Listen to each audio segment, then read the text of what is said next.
जैसे मैंने बोला इन केस ऑफ पित्तिक व्रण और इन केस ऑफ रक्तज व्रण, वहां पे if gadhbandh is indicated we have to use sambandh, if sambandh is indicated we have to use shithil bandh, and if शिथिल बंध अगर उस पेशेंट को इंडिकेटेड है देन वहां पे हमको खुला रखना है व्रण के एरिया में। और वहीं पे अगर इन केस ऑफ वातज और कफज पेशेंट को व्रण हो गया है और वात कफक व्रण हुआ है तो उस व्रण को मान लो जहाँ पे शिथिल बंध बोला गया है मानने का नियम है, वहां पे हम लोग शिथिल बंध नहीं मानेंगे, वहां पे हम लोग सामबंध मानेंगे। ठीक है, एक स्टेप आगे बढ़ रहे हैं। और जहाँ पे गाढ़ बंध मानने के लिए बोला है वहां जहाँ पे सामबंध मानने के लिए बोला है वहां पे गाढ़ बंध मानेंगे, और जहाँ पे गाढ़ बंध मानने के बोला है यानी टाइट बैंडेजिंग करने के लिए बोला है वहां पे और हम लोग अत्यंत गाढ़ बंध मानेंगे और अधिक टाइट बैंडेजिंग मानेंगे।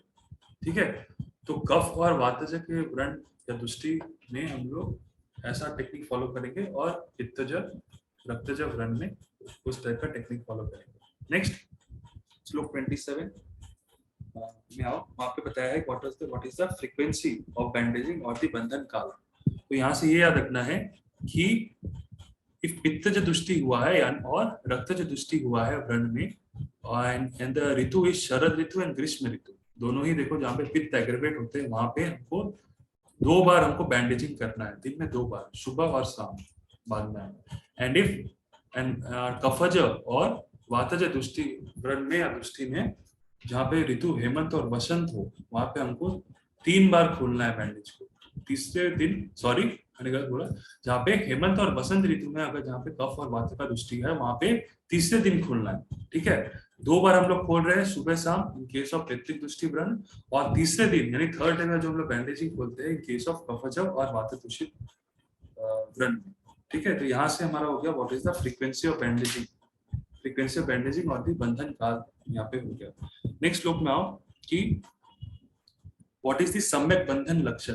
सम्यक बंधन लक्षण होने का क्या, व्हाट आर द लक्षण, what is the future of the सम्यक बंधन लक्षण। तो वेदना उपशांति होगा। ठीक है, तो वेदना का उपशांति होगा, वेदना का शमन होता है। वेदना उपशांति आश्रिक प्रसादो माधव च, यानी रक्त की शुद्धि होता है, आश्रिक प्रसाद होता है यानी रक्त की शुद्धि होता है, और व्रण जो स्थान है वहां पर मृदुता आता है। तब हम लोग समझेंगे कि ये सम्यक बंधन या अच्छे से बंधन बैंडेजिंग हो चुका है। तो ये जो लक्षण है यहाँ पे लिख लो, इट इज द श्लोक ऑफ सम्यक बंधन लक्षण। ठीक है, नेक्स्ट श्लोक आते हैं हम लोग श्लोक नंबर 33 में, that is the Contra indication of बंधन, कहाँ का हमको बैंडेजिंग नहीं करना है। उससे पहले हम आते हैं बेनिफिट्स ऑफ बैंडेजिंग में, जो श्लोक बहुत इंपॉर्टेंट है, ये याद रखना है। देखो ये वाला श्लोक इंपॉर्टेंट है, ये पूछते हैं श्लोक कि व्हाट इज द बंधन गुण, बंधन गुण क्या है। तो ये श्लोक फर्स्ट लाइन याद रखना है। मैं सब सारा श्लोक नहीं बोलूंगा कि याद करने के लिए, जो स्पेसिफिक श्लोक है वो याद करना मस्ट है। तो उसमें से ये वाला एक श्लोक है, ये श्लोक साइड में लिख लो, बंधन गुण का श्लोक है। चुनितम मथितम भंगनम विश्लिष्टम अतिपातितम अस्नि स्नायु श्रीरा छिन्नम आशु बंधेन रहित। तो इसका मतलब क्या है, जो भी क्रस्ट या लैसरेटेड बॉन्ड है, यानी चूर्णित यानी क्रस्ट बॉन्ड, मथित यानी लैसरेटेड बॉन्ड, भग्न यानी फ्रैक्चर, विश्लिष्टम यानी डिसलोकेशन ऑफ या अतिपातितम यानी डिसलोकेशन ऑफ द जॉइंट या बोन, अस्थि स्नायु शिरा छिन्नम आशु यानी the dislocation of the joints bone which is hanging after the fracture of bone, or there is cutting or tearing of the bone, tendon or vein। तो वहां पे हमको क्या करना है, बैंडेजिंग, क्विक बैंडेजिंग हम लोग को करना है। ठीक है, तो then the wounded person will able to sit, walk or stand easily, find comfort in lying and sitting, and the wound heals quickly। तो ये श्लोक याद रखना है, चुन्नितम मथितम भग्नम विश्लिष्टम अतिपातितम अस्ति स्नायु शिरम छिन्नमासु बंधेन रहते। तो ये सारे पेशेंट को हमको यानी ये सारे पेशेंट को हमको जो बैंडेजिंग है वो तुरंत करना है, फास्ट करना है। तो it is the benefit of bandaging. अब नेक्स्ट आते हैं अबंधक यानी कॉन्ट्राइंडिकेशन ऑफ बैंडेजिंग। ये हम लोग को कहाँ करना है, कहाँ का नहीं करना है, ये ध्यान रखना है। इन केस ऑफ पित्त तथा रक्त दुष्टि वाले पेशेंट में बैंडेजिंग नहीं करना है। अभिघात वाले पेशेंट जो विष से आक्रमण हो गए हैं, ठीक है, पित्त रक्त अभिघात विष निमित्त यानी विष के कारण जो उत्पन्न हुआ व्रण है, जहाँ पे स्वेलिंग है यानी शोफ है, दाह है, वहां पे पाक है, राग, क्रोध, वेदना, अभिभूता, छार, अग्नि, दग्धा, यहाँ पे छार और अग्नि का यूज किया गया है, वहां पे हमको बैंडेजिंग नहीं करना है। ठीक है, ये याद रखना है। जहाँ पे शोफ हो, दाह हो, पाक हो, क्रोध और वेदना हो, वहां पे हमको बैंडेजिंग नहीं करना है। ठीक है, नेक्स्ट आते हैं श्लोक नंबर 34 एंड 35, यहाँ पे डिजीज के बारे में बताया गया है, किस किस डिजीज में हम लोग को बैंडेजिंग नहीं करना है। ठीक है, तो देखो वहां पे बताया है कुष्ठ, नामाग्नि दग्ध, पीडिका, मधुमेह, कर्णिका, शो, उरु, विषय, विष, उष्टम व्रणाश्च, मांसपाके च बाध्यंत, उदपाके च दाविने, स्वबुद्धया चापि विभाजित, कृत्याकृत्यश्च बुद्धिमान। तो कुष्ठ वाले पेशेंट में नहीं बैंडेजिंग करना, अग्निदग्ध वाले पेशेंट में बैंडेजिंग नहीं बांधना है। इनके सब मधुमेह पेशेंट, डायबिटिक पेशेंट वाले को हम लोग बैंडेजिंग जल्दी नहीं करना है। ठीक है, जो पीड़िकाओं से व्रण है, यानी जो diabetic ulcer, diabetic food ulcer लेकर के आए हैं, उनमें बैंडेजिंग ऐसा कॉन्ट्राइंडिकेटेड बताया है। चूहे के काटने से जो फैला हुआ विष होता है, जो विष होता है, जो चूहे काटने की वजह से जो विष होता है, पॉइजनिंग की वजह से, उससे बैंडेजिंग नहीं करना, ओपन रखना है। कणिका युक्त व्रण है, उसमें भी बैंडेजिंग नहीं करना है। विष युक्त व्रण में नहीं करना है। मांस पाक जन्य व्रण और उदरपाक में, ये सारे व्रण में आपको बैंडेजिंग नहीं करना है। ये सारे डिजीज कंडीशन हो गए जहाँ पे हमको बैंडेजिंग नहीं करना है। ठीक है, अब यहाँ पे दिया है ये श्लोक नंबर 37, 30, 13, 40 में द प्रोसीडर ऑफ बैंडेजिंग। जैसे मैंने बोला वो सीक्वेंस याद रखना है, विकेशिका, कवालिका, फिर हमको बैंडेजिंग करना है। देखो वर्ती यानी विकेशिका पहले बांधना है, उसका पहले देना है, यानी पेस्ट ऑफ मेडिकेटेड ड्रग हमको यूज करना है। देन कवालिका यानी विक या गॉज पीस हमको वहाँ पे ला करके उसमें पट्टी बांधनी है। ठीक है, देखो मैं यहाँ पे रीड कर रहा हूँ और तुम लोग श्लोक वहां से पढ़ सकते हो इंग्लिश में, कि देखो ऊपर नीचे तथा टेढ़ी इस तरह ऐसा बताया। यहाँ पे देखो, यहाँ से पढ़ते हैं, विकेशिका यानी वर्ती तथा औषधि ने अधिक चिपके करके न लगाना चाहिए, लगाना नहीं चाहिए अति चिपके, यानी अति स्निग्ध करके नहीं लगाना चाहिए। क्योंकि हम लोग ने पढ़ा था कि अति स्निग्ध अगर होता है उसमें मेरा क्लेद उत्पन्न होता है, क्लेदता होता है, और रुक्ष होने से वहां पे क्या होता है, कटिंग होता है। ठीक है, रुक्ष अगर मान लो अति रुक्ष हो, अगर हम लोग अति रुक्ष बैंडेजिंग करते हैं तो वहां पे टीयर होता है। ठीक है, वो इसलिए ध्यान रखना है, अति रुक्ष ना हो, अति विषम ना हो, यानी घर्षण हो जाएगा अदरवाइज। तो विकेशिका तथा औषधि ने अधिक चिकना नहीं रखना है, तथा रुक्षवर्ती या औषध उस व्रण की हानि पहुंचता है, किंतु उचित स्नेह युक्त, मतलब सम्यक स्नेह युक्त हमको यूज करना है, ना अति ज्यादा अति स्नेह यूज नहीं करना है, ना अति रुक्ष यूज करना है। सम्यक स्नेह युक्त वर्ती बना करके वो व्रण को हमको भरना है जगह पे। दिन वर्ती को ठीक ना रखा जाए तो उसमें व्रण में बाल का घर्षण होता है। ठीक है, व्रण में विषमा बनी रहती है, श्राव का निरोध कर देती है या श्राव को बढ़ा देती है। इसलिए व्रण का उचित निरीक्षण करके योग उपचार करना चाहिए। तो ये वाला सीक्वेंस याद रखना, विकेशिका, दिन कवालिका, दिन पट्टी यूज करना है। देन आता है श्लोक कि पित्त तथा रक्त की दृष्टि में उत्पन्न व्रण हो, उसमें हम लोग एक बार ही दबाकर दोष पर कुएं को श्राव को निकालना चाहिए। तो पित्त और रक्त को मान लो दूषित कोई व्रण है, उसमें हम लोग वन टाइम एक ही बार में हम लोग उसको पस को डिस्चार्ज निकालेंगे, श्राव को निकालेंगे। वहीं पे अगर मान लो कोई कफ और वातजन्य कोई व्रण है, उसको हम लोग कुएं को उनको बार बार निकालना है। ठीक है, ये याद रखना है, और उसमें हमको अनुलोम दिशा में हमको दबा करके निकालना है। बस यहाँ से यही याद रखो। और एक पॉइंट आता है अबाउट दी व्रण कोविड। व्रण कोविड तुम लोग को मिलेगा इंग्लिश बुक में, कि व्रण कोविड किसको बोलते हैं। ऐसा वह पूछते हैं कि व्रण कोविड किसको बोलते हैं, तो वॉन्ड स्पेशलिस्ट, यानी वो जो लोग वो expertise, those person who is expertise in vran, जिनमें वॉन्ड के बारे में जिनपे अच्छा नॉलेज हो, तो उनको ऐसा व्रण कोविड ऐसा बताया गया। ठीक है, COVID वाला नहीं, कोविड COVID वाला। ठीक है, व्रण कोविड, तो उनको expertise, those person who is expertise in vran और वुंड स्पेशलिस्ट, तो व्रण कोविड का ऐसा टर्म दिया है। ठीक है, तो यहाँ पे श्लोक में भी तुम लोग को मिलेगा, श्लोक नंबर आई थिंक 35 में यहाँ पे दिया है, श्लोक नंबर 34 देख लेना, यहाँ पे कहीं मेंशन किया है व्हाट इज व्रण कोविड। ठीक है, था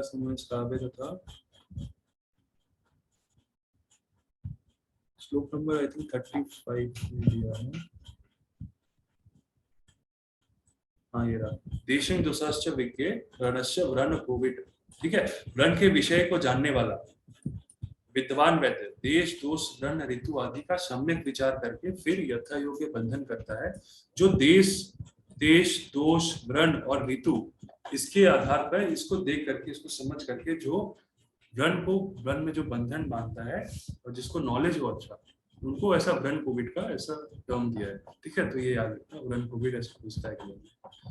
तो नेक्स्ट हम लोग आते हैं, तो ये वाला ऐसा दिया हुआ है, यहाँ से तुम लोग नोट बना सकते हो, ठीक है।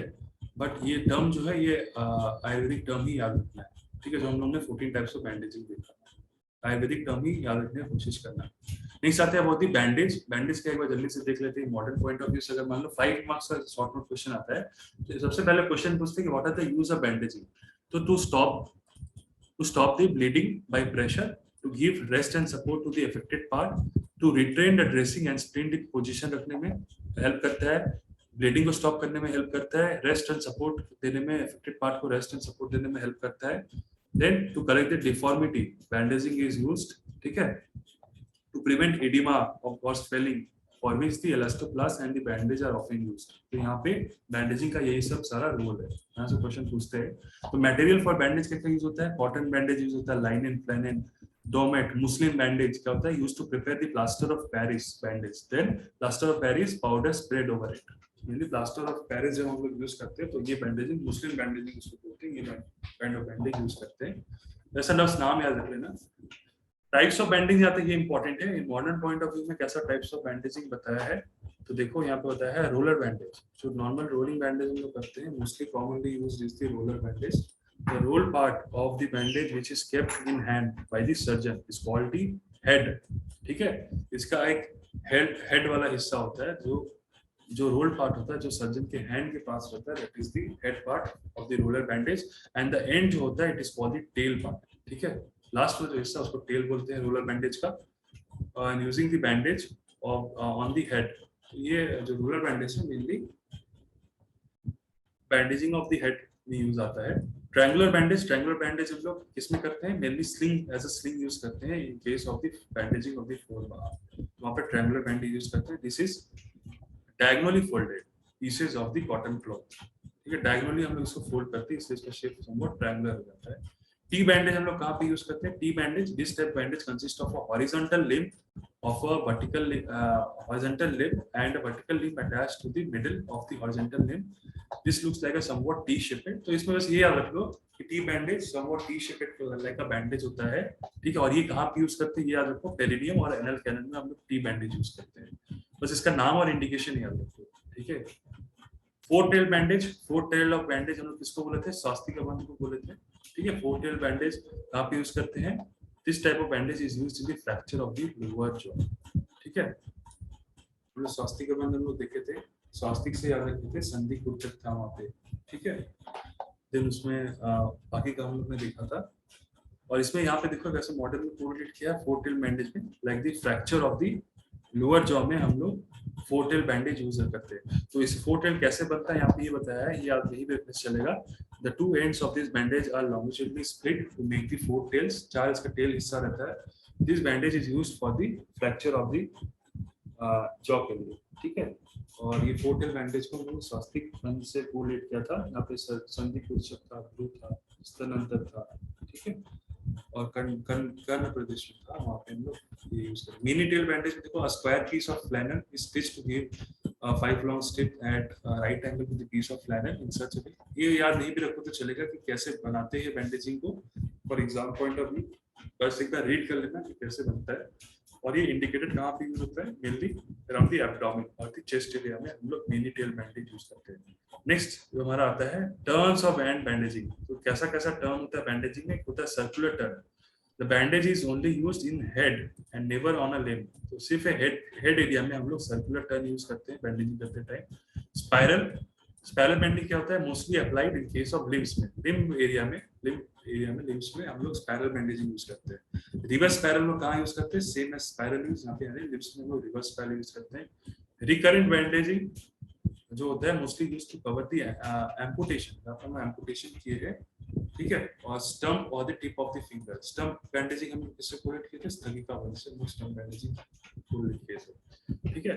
फिगर ऑफ 8 ये बहुत इंपॉर्टेंट है। फिगर ऑफ 8 ये कहाँ पे हम यूज करते हैं, mainly for the extension, to keep the arm extension और using for the joint to keep it extension करने में हम लोग फिगर ऑफ 8 बैंडेजिंग ये इंपॉर्टेंट है। ये एक बार प्रोसीजर अगर ऐसे तो मैं नहीं बता पाऊंगा कि कैसे बनाते हैं, तुम लोग एक बार देखने के लिए बार यूट्यूब में देख सकते हो कि फिगर ऑफ 8 बैंडेजिंग कैसे बनता है, इंपॉर्टेंट है। और इसको एज अ स्लिंग यूज करते हैं in modern practice. Spica spica using for joint में हम लोग स्पाइका बैंडेजिंग यूज करते हैं. Divergent spica using for covering the flexed joint. ठीक है, हम लोग डाइवर्जेंट स्पाइका बैंडेजिंग यूज करते हैं. Special terms, these are the special types of bandage used in certain part of the body. Example for supporting bandage for the breast. तो हम लोग special term वहाँ पे ऐसा इंडिकेटेड है for the turns and bandaging में. Last, that is the fastening of the bandage. After last turn, the bandage is tied by safety pin, adhesive plaster, stitch. ठीक है. For children, the last turn should be stitched. ठीक है. And the knot is tied at the bottom of the split. Then elastic strapping with pins on each side. हम लोग को यानी crepe bandaging हम लोग को ऐसा करना है. तो ये बैंडेजिंग हम लोग लास्ट में कैसे फिक्स करके रखते हैं ये यहाँ पे ऐसा बताया है. तो ये हमारा हो गया बैंडेजिंग वाला टॉपिक. यहाँ से मेनली 5 मार्क्स से क्वेश्चन पूछते हैं. नॉर्मली जहाँ से क्वेश्चन पूछते हैं यहाँ पे यूज ऑफ बैंडेजिंग से क्वेश्चन पूछते हैं. और ये बहुत ही टाइप्स ऑफ बैंडेज यहाँ से क्वेश्चन पूछते हैं. ठीक है, तो ये हमारा पार्ट खत्म हुआ बंधन एंड बैंडेजिंग वाला.